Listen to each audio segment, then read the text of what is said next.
I think the core theme on the album, which is called "Wake Me Up, Martha," is about how to navigate current events. We're in a world where so much is in flux. It's not the first time in human history, but AI and social media are evolving in ways that we can't understand. Technologies beyond information technologies are pushing us in fast forward as a species. I write about climate, but now I write about the social climate and the information climate as much as I write about the biogeophysical climate, and that spills into my songwriting. Hey everyone, Andy Revkin here. This is a special flipped Sustain What episode in which I'm interviewed by John Bowermaster, who is one of the best environment-focused filmmakers I've met in my 40-plus years on the beat. John also hosts Green Radio Hour, a conversation series that runs on Radio Kingston back in my old stomping grounds in the Hudson Valley. John invited me on to talk about my songwriting side, given that I'm releasing my first album in a dozen years, called Wake Me Up, Martha. But we also explored challenges and solutions facing anyone using any storytelling to make progress on tough sustainability challenges. Thanks, John and Radio Kingston, for giving me permission to post the episode here on Sustain What. Now is not the time to be silent, right? Right? Hello and welcome to the Green Radio Hour with John Bowermaster here on Radio Kingston, WKNY, 1490 on your AM dial, 1079 FM, streaming live and archived always at radiokingston.org. One of the great pleasures of doing this weekly radio show is getting to connect and reconnect with old friends working in the environmental sphere across the city, county, state, country. This week's guest, environmental journalist Andy Revkin, fits that mold. We talk for the show almost every year, though not so often in person these last few years since he's left the Hudson Valley for the coast of Maine. Journalist and author, in my mind, Andy is most important as a storytelling innovator. He essentially started the field of environmental blogging with his New York Times .Earth column, which he did for more than 20 years, matching a writing and interviewing career that has taken him around the world. When it comes to using the internet, he has led the pack in finding new ways to tell old stories. Today, his podcast, which he seems to do almost daily under the Substack banner of Sustain What, features scientists, thinkers, writers, musicians, and more checking in themselves from around the world. It's that latter group, what Andy calls his singing journalists, that has brought us together today, because he's releasing his second album of modern-day folk songs, many built around topical issues, borrowing themes from his reporting. The new record, Wake Me Up, Martha, is 13 songs in which he says, in his press release, I try to cut through the craziness of modern life in ways that amuse, intrigue, or activate listeners. I try to cut against the blitz of slop and Spotify's sonic wallpaper by sticking to basics, vocals, and one instrument per song. Suffice to say, his friend and mentor, Pete Seeger, would be proud. On that note, Andy Revkin, the singing journalist. Well, it's great to see you. We've talked several times, but I guess I saw you in performance at Maris, but haven't really had a chance to catch up in person, so it's good to see you.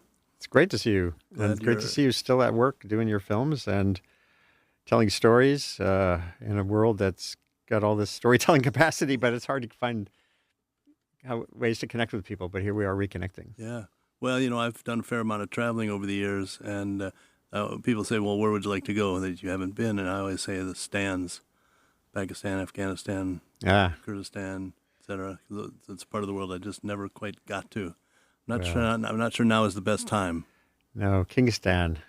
I'm in Kingston. Kingston. That's good. Well, how is it? We haven't had this conversation in person.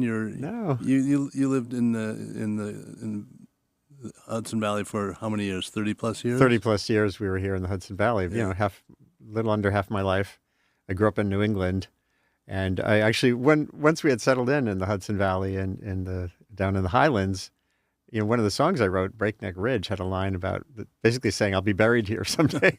But New England was tugging at me, and, moving to Maine, where my mother-in-law still lives in her 90s, partially to help take care of her, but also really was the pull of being back on the shore of the Atlantic Ocean.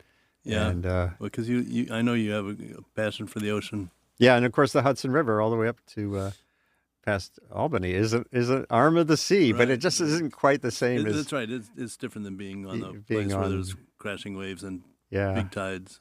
And the other cool thing, here we had you have such a great music ecosystem, and which I dove into along with my journalism. But where I live in Maine now, near Bar Harbor and Blue Hill, that area, there's a wonderful musical ecosystem as well. It's got some of the same qualities. Noel Stuckey, who is the from Peter, Paul, and Mary, is there. His daughter has a network for music education, similar to Pete Seeger's influence here. But then there's Quebecois, Acadian traditional music all around.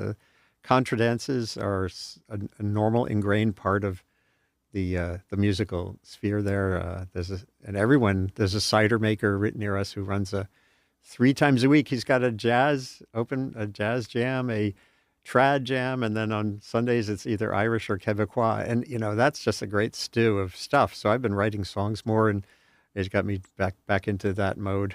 Yeah, so you're morphing into a musician/journalist versus a journalist/musician. Yeah, in fact, I started in Bar Harbor at the library.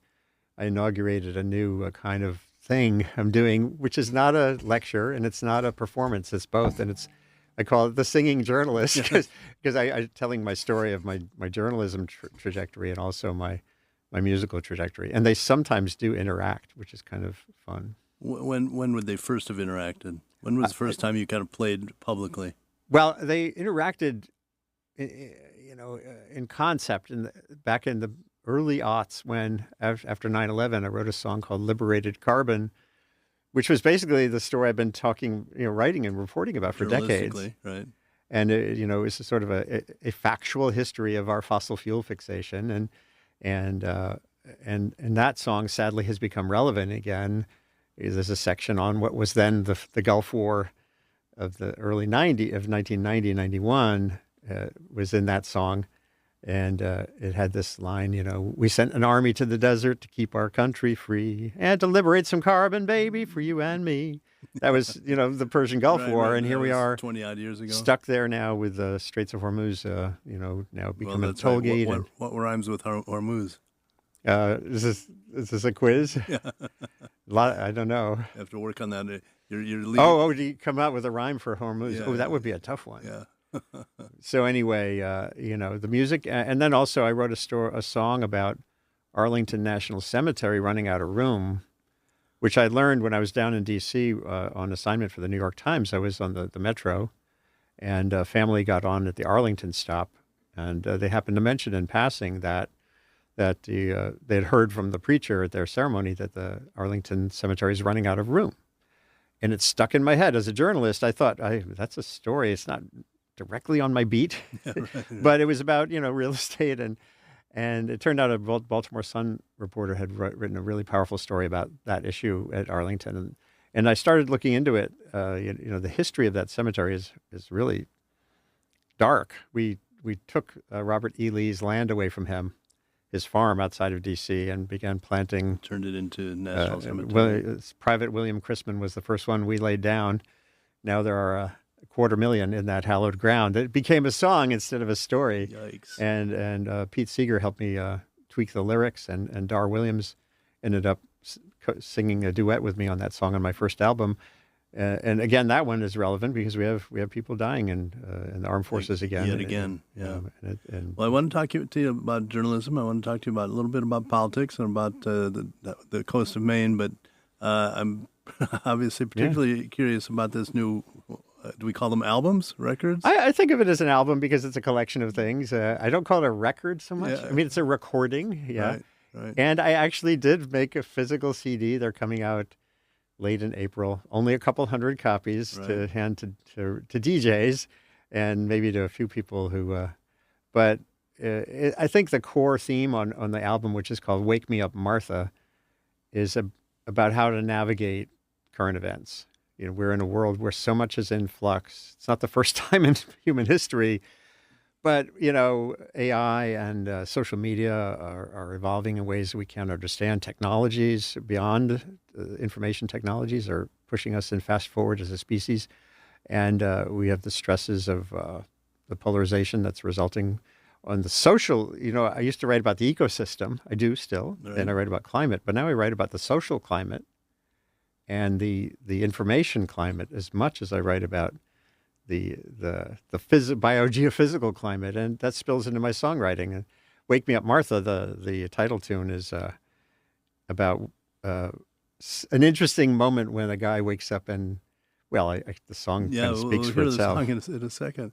But you've always been kind of on the cutting edge of technology and storytelling, and now you're morphing slowly into environmental storytelling and in the form of music. I'm always looking for new ways to tell environmental stories. Right. I think we as journalists reporting on the environment have gotten a little bit in a rut. Yeah. We keep telling the stories the same way, and we stand back and nothing changes. Yeah. And but that's a story in itself. You just have to start to dig in on the system and ask, well, why doesn't storytelling always, or even ever matter? I think sometimes it does matter. Articles that I wrote that were investigative and, got someone fired from the George W. Bush White House, that's a very specific kind of a journalism. But that's only a tiny part of the climate question, which has got all these elements. And when you pull back from that, then you say, well, okay, if storytelling itself isn't necessarily driving change, what can? And I had this in my journalism when I was at the Times. Digging in on the behavioral science made me much more cognizant of the connectivity that we can create in society, or getting past our norms for us and them, even the norm of bad fossil fuel company, good environmentalist, checking that need to have that drama and that conflict be the story, and I think is important. When I was doing my blog at the New York Times, I really dug in on what are the bigger forces. And then it turns out, basically people need energy more than they need to think about the weather in 2050. Yeah, even if we just take it for granted. Yeah, energy now is still the primary driver of human behavior. Well, my example is that in 2015, I made a film with Mark Ruffalo called "Dear President Obama," looking at his all of the above approach to energy. That same year, 2015, Leo DiCaprio made a climate change movie. Naomi Wolf made a climate change movie. Right. The guy who made there was an Academy Award winner who'd never made a movie about energy or environment. He made an environmental movie. Josh Fox made a movie about climate change. All in the same year. Yeah. What did it do in terms of turning the attentions? Well, I know. And I actually, on my blog at the Times at the time, I was defending Obama's all of the above energy strategy. And now we look at what's happened in the Trump regime, and you look back fondly at aspects of Obama's decision-making. And Biden went on a track that probably could have been more artfully designed to be more durable. I've written about that issue with presidential dynamics related to energy policy. Presidents, most of what they do is build fancy sandcastles, and then in comes the new tide and some bully. What happens to a sandcastle when a bully comes to the beach? That's right. They knock it down, and we've seen this over and over again. Have you visited with our friend Paul Greenberg about his book, The Third Term? Oh yeah, he was on my show with his novel. Yeah, it's great. Yes, I do. I do the Sustain What for 5 years now. Actually, getting on towards 6 years, where I explore these complex questions through conversation, kind of like you do. And Paul was on with this novel envisioning George Washington coming back to run for office. George Washington on the Metroliner. Yes. Yeah. And we need that kind of experimentation. And his weakness was that Martha Washington did not accompany him to the great hereafter. So he was flirting with his yoga teacher or his gym teacher. Yeah. I do recommend people check out that was great. story. But because when I heard your song about Martha, then I flashed back to Paul. Funny. But are you going to tell us the inspiration for Martha before or after the Oh, I think after. It kind of speaks for itself. It's a weird morning, and I can't remember specifically how it started. But and you've got this beautiful. Yes, and I'm playing a bouzouki, which is like a stretched out mandolin with a neck that's way longer than you could imagine. And it was made in Maine by Nick Apollonio. And I fell in love with the sound because mandolins, I play mandolin too, but it's kind of chirpy. Mandolin It's smaller. Mandolin is up here. Yeah, this is very rich. Bouzouki's got this kind of, it's like a viola, you know. Yeah, it's got this. that's great. And is it easier to play because of the longer neck? In terms of the little fingery things, but it's got that resonance. Yeah. So I was just destroying the bouzouki and I just started going on this song.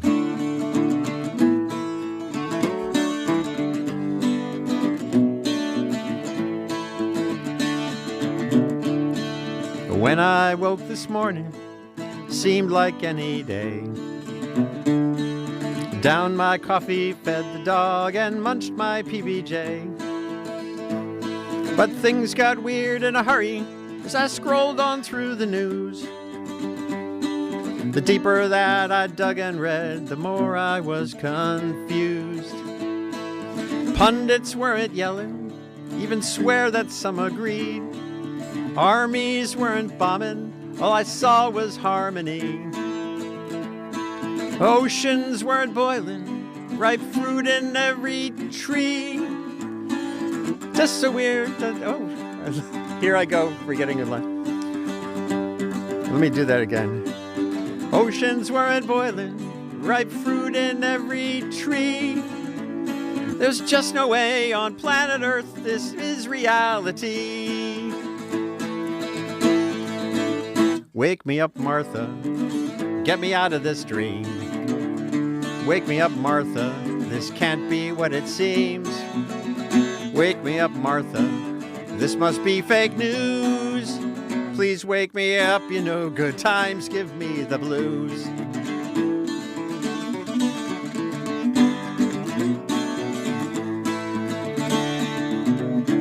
I need conflict with my caffeine to charge my battery. Without the tug of us and them, then who the hell are we? The naked ape within us evolved to fight or flee. I've got to say, there's just no way this is reality. Wake me up, Martha, get me out of this dream. Wake me up, Martha, this can't be what it seems. Wake me up, Martha, this must be fake news. Please wake me up, you know good times give me the blues.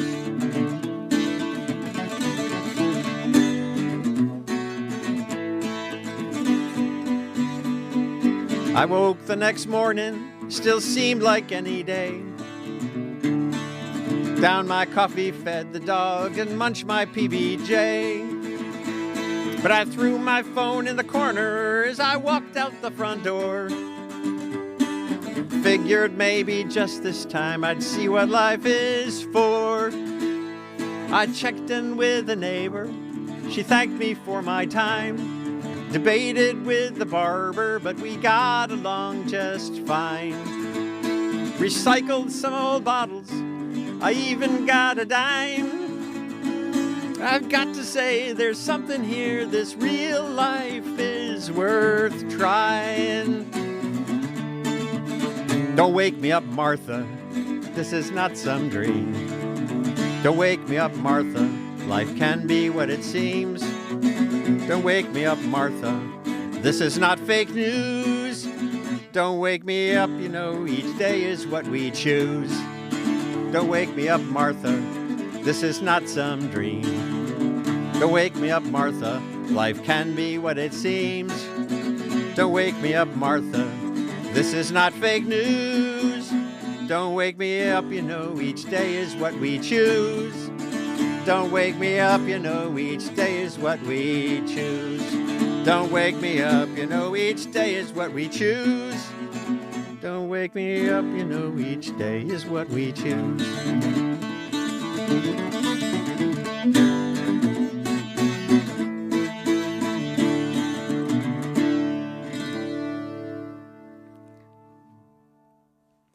Pete Seeger would be very happy. Oh, I wish I could have played it for him. Yeah. Yeah, he would like that one. And, it relates to science. Jonathan Haidt and others have written books about social media impacts on how we behave and kids particularly. And adults, yeah. And I just thought, I've been paying a lot of attention to the role of community building. And I have other songs on the album that relate to the same theme. Life is a Band is one of my favorites, which is about, in Maine, there are these weekly potluck jamborees at a local place in Ellsworth, where people of all ages, like there's teenagers and 85-year-olds who come together and just play a bunch of random songs that each one throws into the arena as a potluck. On a specific day, or it's every Monday at this little Conscious Cafe in Ellsworth. And what I love about it, and it's built a community. It becomes a self-sustaining little ecosystem, and it could happen anywhere. All you need is a hangout. In this case, it's a little vest pocket cafe and the first floor of a yoga studio, but it could be, a cafe down any street or a living room. Yeah. And people come together, create music through community, not worried about necessarily hitting every note correctly, but hitting every note socially correctly. And it's just a magical thing. Have you traveled in Newfoundland at all? No, that's still on my to-do list. They have these great, what they call kitchen parties. Yeah. Well, this is called a kitchen junket. Okay, but everybody can do something. Bingo. They play an instrument or sing or whatever, and as you say, doesn't really matter the quality as much as the enthusiasm.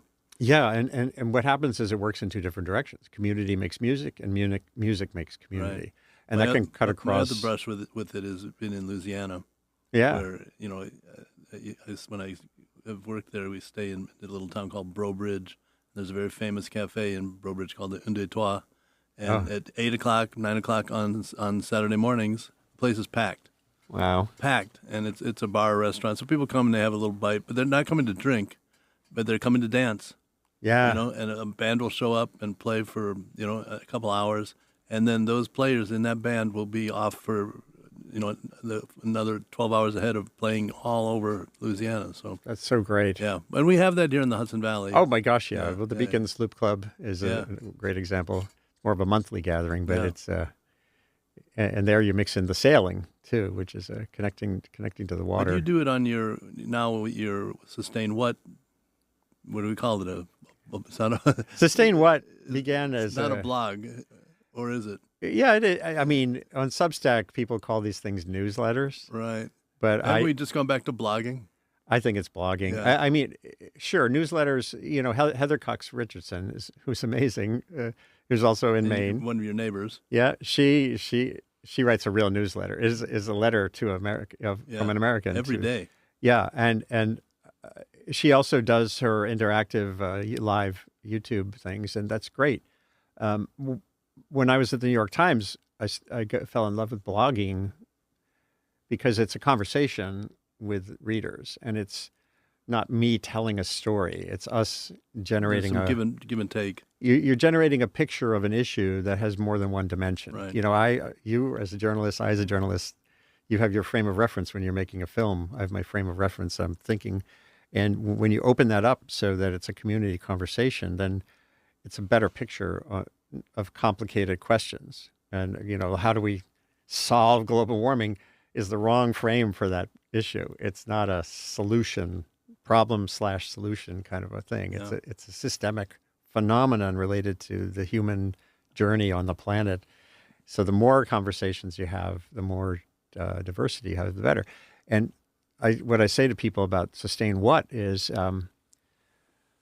by naming my entity, my blog and my webcast, a question. Which you get through Substack. Well, journalists, the main tool of journalists is the question mark. Right. And, there's whataboutism has got a bad rap because it used to be something, it was a term applied to people who were just trying to slow things down. Well, what about that? Well, you say this, but what about that?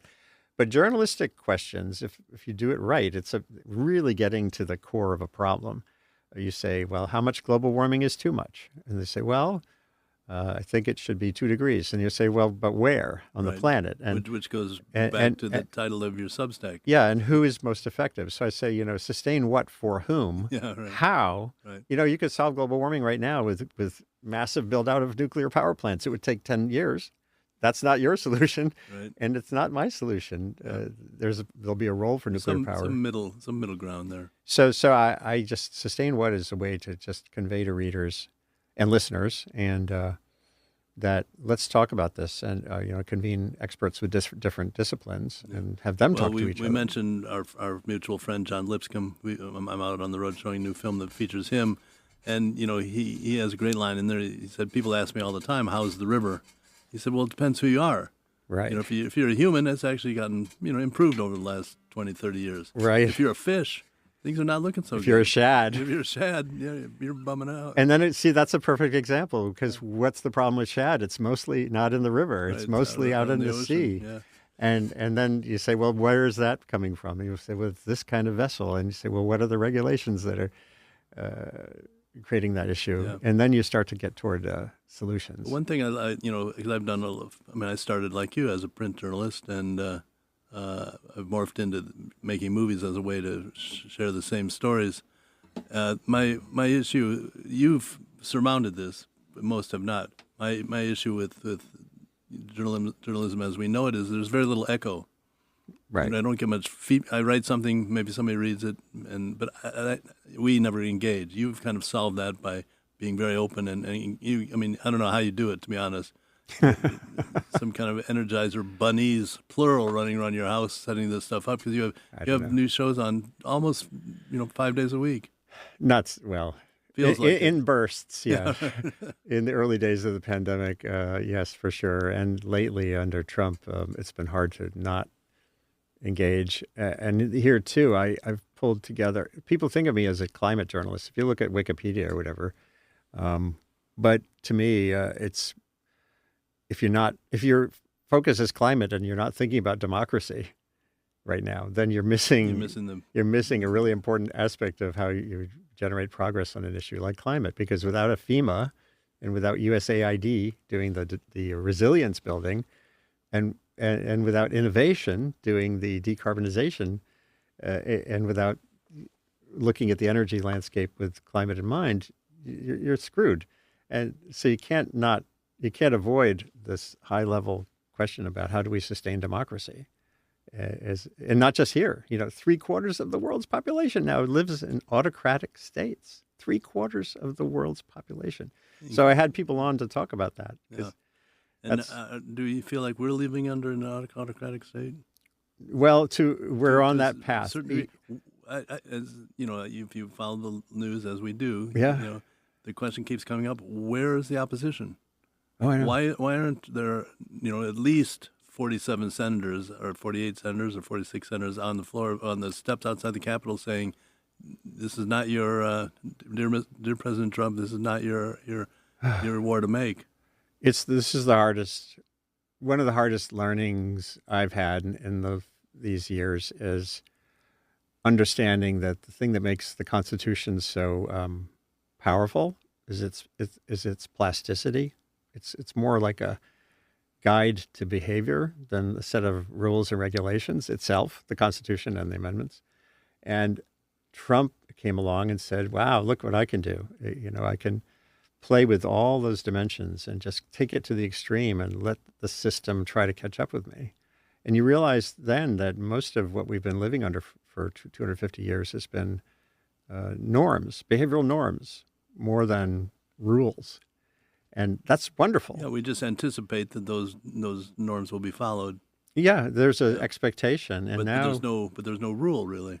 Yeah, so that's led to a whole reexamination of, or maybe it's too late to think about how we can. There are people who are writing actively about how it is too late, that he's demonstrated something that will never bring back a balanced system because the presidency now is imperial essentially. We've been talking to and listening to a new album by journalist Andy Revkin. The album's release date is April 30th, just a few days from after Earth Day, which is formally recognized this Tuesday on April 22nd. We'll be back with more conversation and songs with Andy after these messages from Radio Kingston. And welcome back to the Green Radio Hour with John Bowermaster here on Radio Kingston, and my conversation with environmental journalist and self-proclaimed singing journalist Andy Revkin. His second album, Wake Me Up Martha, is available on April 30th. His Substack column, can be found at Sustain What? And how are we feeling about the Environmental Protection Agency and its New York representative running it now? Oh, my Lord. I wrote I did a meme where it's basically what Lee Zeldin has been doing there is turning the fire department that we knew into the Fahrenheit 451. The fire department came and burned buildings. Right. So instead of pouring water on fires, they're actually pouring gasoline on the fire. And I haven't written a song about that yet. Yeah. Maybe it's a really good time to morph into music then. As a way to save yourself. There's a wonderful burst of music out there now about all these issues. You have to look for it because you don't hear it on mainstream radio. Well, I think of it when I think of activism and change. As I think of Neil Young and Ohio, right? Which he wrote in the day and recorded the next day, and was on the radio across the country by the end, literally within a week. Yeah, and Springsteen did that with the song about Minneapolis. I just wish I liked the song better. I know. It is still a hard rhyme, Minneapolis. Yeah. He stumbles over it. Yeah. And then there's Jesse Wells, and I just was talking with a friend last night about Carsey Blanton. But you have to search for her to know. Right. She's writing these amazing, many of them are funny songs, darkly funny songs about where we're at that need a lot more exposure. On my Sustain What show, I've been doing some what I call Sunday Sanity episodes, where I bring on musicians. You've been doing that for quite a while. Yeah, that started. That's your own kitchen party. Yeah, but digital, right? Yeah, online. That started in the pandemic. Yeah. But again, what's the best way for people who don't follow you to get there? Is it through Substack? Yeah, or just Google for Revkin and whatever your question is. My last name is unusual enough. That's right. That basically Google for Revkin and climate or Revkin and the word Substack, and you'll find my stuff. And Revkin and music, or just Revkin and Wake Me Up Martha. This new album is coming out April 30th, so it's not fully streamable and findable yet. But if you Google for that phrase. How are you liking this process of writing and recording and promoting? Well, the promoting part sucks. Yeah. but you got to do it. Oh yeah, you have to do it. It's like my friend Peter Beard always says, if you don't flog your own crap, who will? That's a good line. Yeah, it is part of it, and for young filmmakers and the like, even more. It's never been more necessary to be your own best, your own promoter. Yeah. So the album, I up in Maine, here in the Hudson Valley, when I recorded A Very Fine Line, the CD that has my song about the cemetery and Arlington Cemetery and liberated carbon. That was with a friend in Joe Johnson, who lives in the area, and I brought in a lot of musician friends over a period of months, and that album is a pretty fleshed out production. I was kind of seduced by what you can do, and this one is just me and my guitar and my bouzouki, so it's just vocals. But you have a goal of getting others. I want to use some fundraising to bring together an ensemble of Maine musicians. Go into a studio. Yeah, because the song "Life is a Band" actually needs a band. It's a band, right? What instruments would you add? Oh, with that one, it's more of vocals too. Okay. Just getting other voices in there too. I don't know. Duetting with Dar Williams is not a bad start. Oh, that was wonderful. Yeah, she's a great Hudson Valley treasure. And I know you're on the road. You're come down from Maine. Made the stop in the Hudson Valley, but you're headed towards Nashville. It sounds like classic. You can take some discs along with you.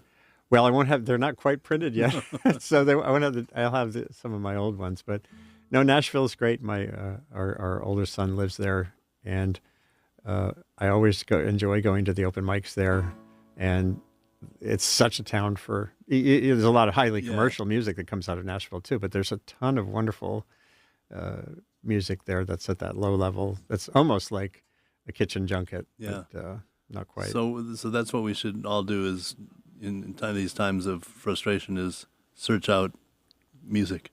I think it's not just a way. Well, frankly, most of the music in our lives is like sonic wallpaper.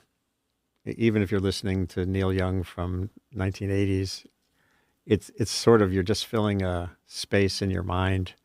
It can feel good. I love hearing Crosby, Stills, Nash and Young still doing their great songs, or contemporary music.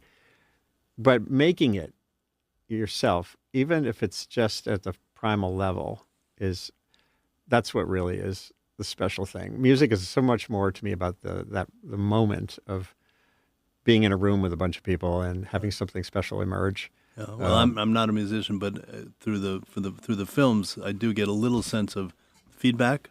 Yeah. Like when you're on stage and you're in front of an audience and you get immediate. Oh, that too. Not the problem, but one of the issues with print journalism is, you have no idea who your audience is really. I mean, yeah, unless they reach out to you individually, or nobody's standing up and applauding at the end of reading your. No. Well, luckily with film, like with documentary film, I assume now. With documentaries, you can. I can go. In a theater with 150 people or something, right. And there's reaction. I watch to see when they're crossing their legs and when they're looking at their watches and seeing when they're they've hit that kind of snooze button. But and then afterwards there's immediate reaction with the Q&A. So yeah, that is satisfying that itch, because I got a little fatigued with not really getting an echo.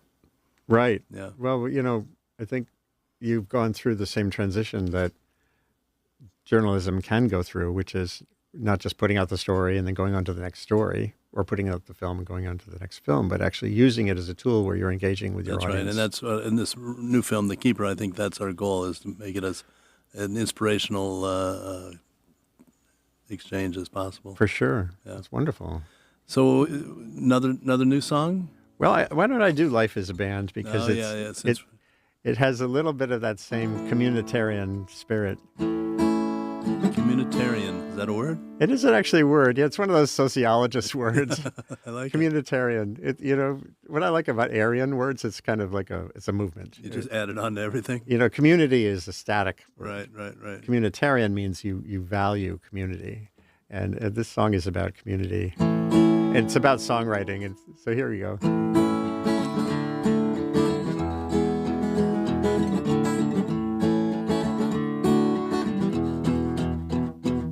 I used to sing and strum up on the stage all by myself. Some Dylan and John Prine mixed with some songs of mine. But something was not there, licks and lyrics were to spare. Customers drinking and scrolling and yapping, once in a while some scattered clapping. Then walking home from a sleepy gig, a fellow called my name.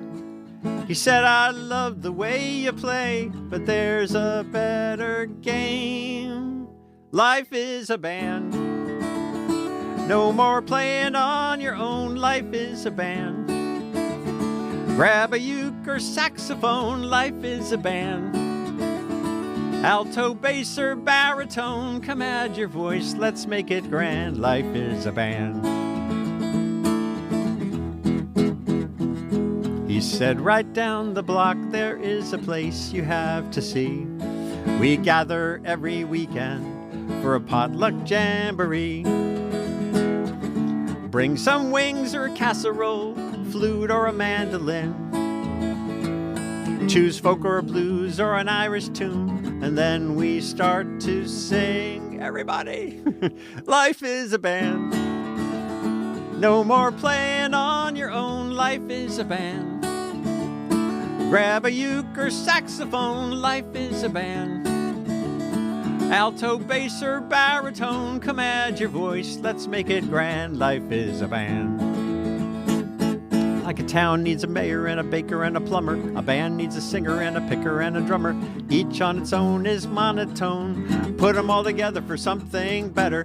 Put them all together for something better. Put them all together for something better. Life is a band. Everybody, no more playing on your own. Life is a band. Grab a uke or saxophone. Life is a band. Alto, bass, or baritone. Come add your voice. Let's make it grand. Life is a band. Come add your voice. Let's make it grand. Life is a band. Come add your voice. Let's make it grand. Life is a band.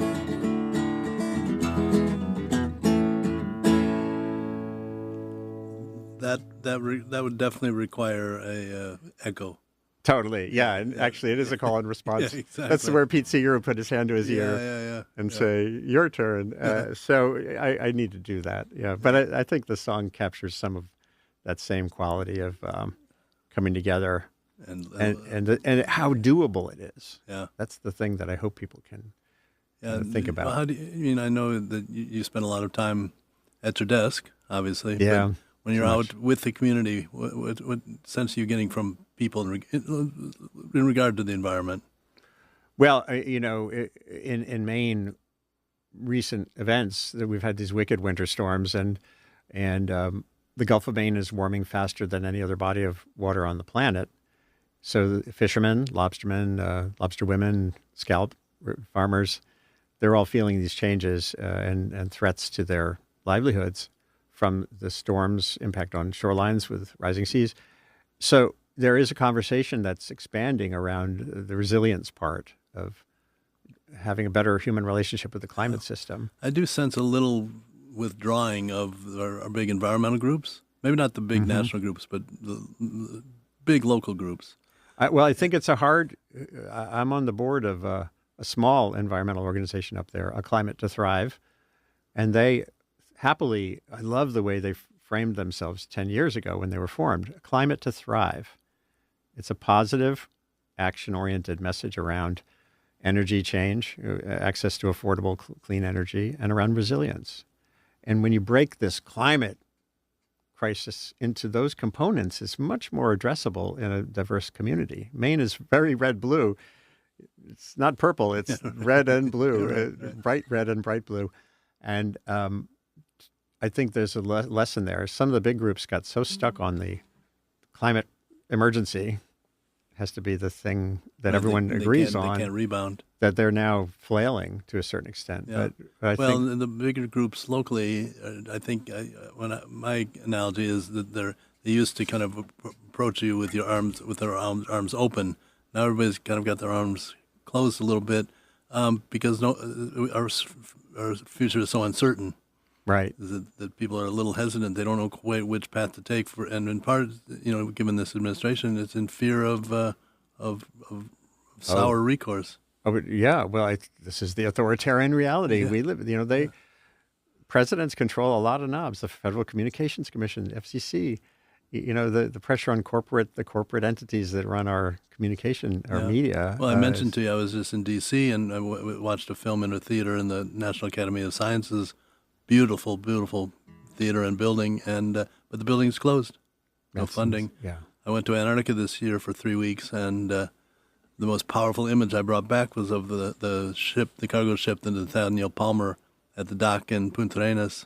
It's the ship that traditionally carries scientists and materials to Antarctica for the season.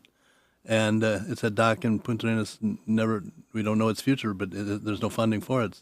So that could last for 1 more year, 2 more years, 3 more years. No funding, or not no funding, but drastic cuts in funding to science in Antarctica. Yeah, the darkest aspect of what's unfolding is there'll be a very long shadow of the things that are unfolding now. Yeah. And some of that shadow is pretty subtle, like young people choosing different career paths because they can't go into science because there's no jobs. No jobs. Yeah. And we're living with the implications of what's happening now on the global level.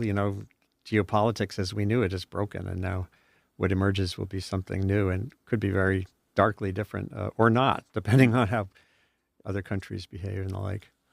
There's another song I did there's a couple of songs on the new album that are directly off of current events. Yeah. And there's an online songwriting workshop every February, and they put out prompts, something to think about and write a new song about, and you're supposed to turn around something in a day. And one of the prompts was time machine.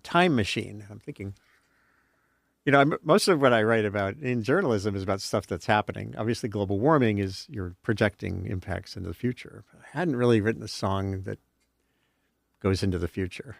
And I thought, okay, what's going to be the presidential election in 2044? And there's a reason. I'll tell you the reason after I sing the song. And the song is called Good News from 2044. Let's hear it.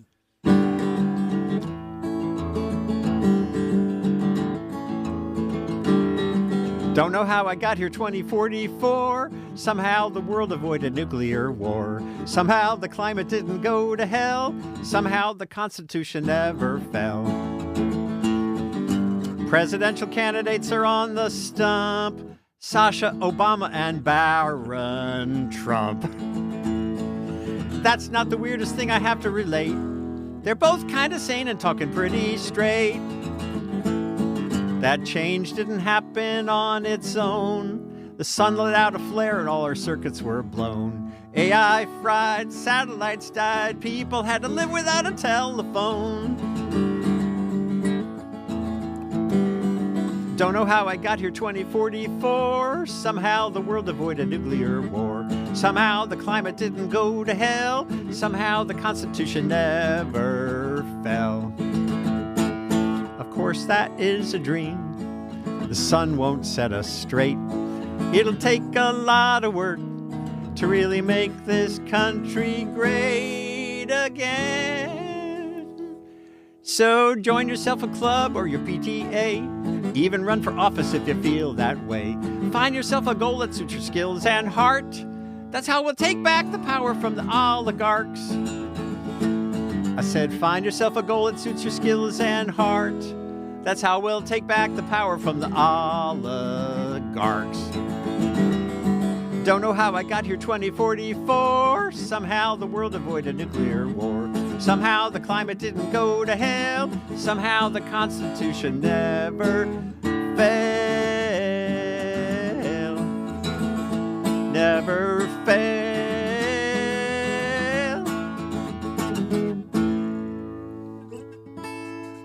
Are you used to singing this early in the morning? You sing all day? I'll sing mostly in the evening, but yeah, this is good. Yeah. Well, again, throwback to Pete Seeger. What would Pete have done with Make America Great Again? No, I know. Well, it's such an art. It's such a thing to try to do because everyone, it's complicated, of course. And we have to, now we're in the position of saying we have to make America great again. Because That's right, because so screwed up. Because of how far we've fallen. I know. The thing I like, I actually, in my songs, I do my homework, the journalistic ones, and 2044 actually is the first year that Barron Trump would be eligible to run for president. They'd be 35. Yeah, so that's where that all came from. And then, of course, I've written about solar flares and how they can threaten our communication system, and AI. Turning off AI is something everyone dreams about, I think, to a certain extent, even though it's got its uses. And yeah, do you use it in your program? When I'm summarizing after a show, yes, yeah. I've started using it. Yeah, it's interesting. Yeah, and I'm testing it in music only to envision what my songs might sound like in an ensemble. Right. Well, imagine there was a day before drum machines. Well, I had a conversation with a guy in Nashville the other day, and he said, people's reactions to AI and music right now remind me of when drum machines were coming in the 80s. He said, it didn't end drumming. It's just a new tool. And that means there are a lot of decisions you make as a music maker about the human nature of music and whether you want to sustain that or not. And then there's, of course, the bigger question about the only reason any AI model can do this is because it ingested all the greatest songs of the last 100 years we've already created without permission and is now creating stuff. And that's an issue that has yet to be resolved. So this summer, are you going to be back in the Hudson Valley? I'm hoping to get here down for that Hudson River Folk Festival. Oh, it's on the 21st of June. Yeah, I want to get into the Circle of Song, but there's a lot of good musicians, so we'll see. Yeah. And in December, I'll be back in December. I want to try to do an album release show here, probably at the Town Crier. Yeah, that'd be great. Where I've done a lot of music. I'm a big fan of your work. I can't believe how prodigious you are. Well, you shouldn't discount your own prodigiousness. I know, you keep going, and you're making great films that are important. But yours is on a daily basis, it seems. Mine is more spread out. But I just wake up in the morning wanting to get stuff done. I grew up in a family where everyone worked really hard, and like so many American families and families around the world. There's another song on the album is about my grandfather, my father's father, who came from across the sea at the turn of the 20th century. And I wrote a song about his life as a hardworking immigrant. When late in his life, he said to me, he was literally in bed and nursing home, fading away at 95. And he said, Ukrainian immigrant, he said, life is a long, short story. And I thought that I wrote a song called "A Long Short Story." If people Google for Revkin and "long short story," they'll find an early version of that song. I was on the stage recently with an elder, one of our elders, and I said, "Can you give us the elevator pitch to describe this, whatever?" And he said, "Why don't we take the stairs?" That's good. It was great. It was great. That's really great. Yeah. Yeah, slowing down a little bit. We all, you talk about the daily stuff, and I try to pull back from the social media. I try to pull back from the moments. The moments are so exhausting we're facing right now, because this is literally a strategy, flooding the zone. That's right. With crap. We're overwhelmed. It's the Stephen Bannon strategy. You can't keep up. And I think taking a breath, looking for actual points of leverage, or at least points of resilience. What can you do in your community to limit losses and to maximize potential for a return to a communitarian approach to government is something we can all work on incrementally. And I think getting over the idea that there's some fix, impeachment. I mean, the path to impeachment is so fraught, and he's already gotten off for such horrific crimes already. Yeah. So then I think it's just a matter of getting back to basics, and also, localism matters, because national trends in politics usually emerge from local. Well, it's working here locally. We have even though I have no empirical data to back it up, I believe that in the Hudson Valley we have more environmental activists per capita than anywhere in the country. Well, it's because it all started here. Yeah, that's right. That's right. And it's great that it keeps going and evolving. I remember, what's his name? It might not be worth getting into the story. There was one of the heads of Riverkeeper, executive director, started going to fish and game clubs and hunting clubs here in the Hudson Valley. He said he was really surprised at how much crosstalk there was on the need for conservation. How green they were. And if you never actually dare to convene with people who might be very different from you on one issue, you'll never find that they actually are passionate about something else you care about. That's right. And that happens over and over again. I've seen examples of that where having the guts to make that first step to get out of your bubble is hard. But once you do, and if you find a way to frame questions in search of common ground, and as opposed to just getting girded for a bar fight, you have some real potential to make progress. Right. You gonna play us out with something? I could. Maybe back to the... Well, there's another... One of the song about current events is called "Save Dreams for Sleeping," which is about, getting active.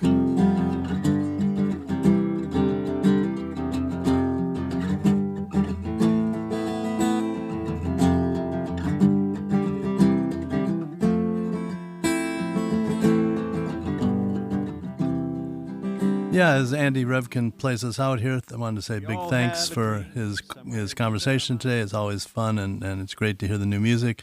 The new record is "Wake Me Up, Martha." It's out April 30th, and Andy can be found easily on the web, including his great, almost daily podcast, "Sustain What." That's it for the Green Radio Hour with John Bowermaster. Have a great Earth Day coming up in a couple days, and we'll see you next Sunday.